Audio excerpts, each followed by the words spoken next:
Hi friends, welcome to my channel. ఈరోజు చేసే వంట బీన్స్ పరుపు ఉసిలి.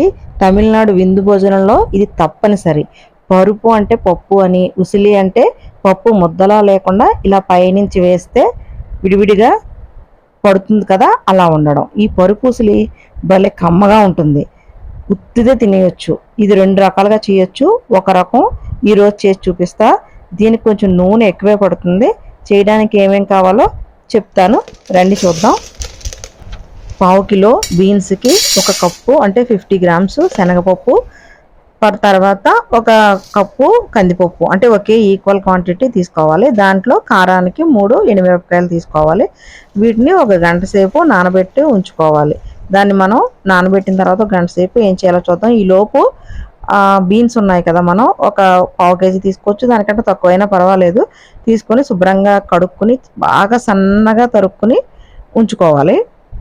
గంట సేపు అయిపోయింది. ఆ పప్పుల్ని మనం రుబ్బడానికి మిక్సీలో నీళ్లు లేకుండా తీసుకోవాలి. నీళ్ళు లేకుండా తీసుకుందాం. దీన్ని కొంచెం కచ్చా పిచ్చాగానే రుబ్బుకోవాలి, మరీ మెత్తగా పేస్ట్లో రుబ్బుకోకూడదు.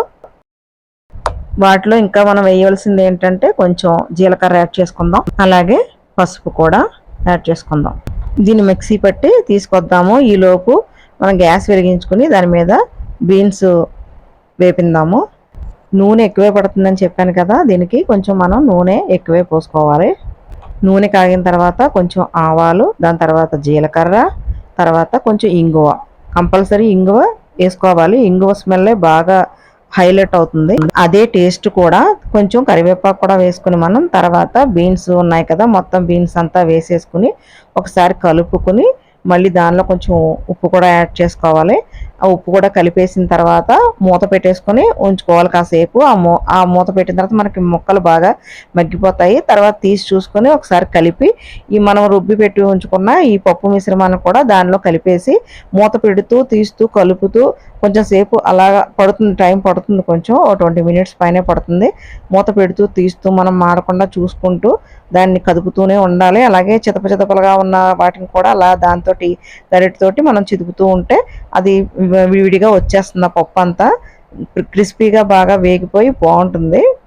మీకు చూస్తేనే తెలిసిపోతుంది బాగా ఉడికింది లేనిది. మీరు పట్టుకొని చూడొచ్చు, అలాగే తిని కూడా చూడొచ్చు. ఉప్పు కూడా సరిపోయిందో లేదో చూసుకొని దింపేయచ్చు. నచ్చితే లైక్ చేయండి, షేర్ చేయండి, కామెంట్ చేయండి. Thank you.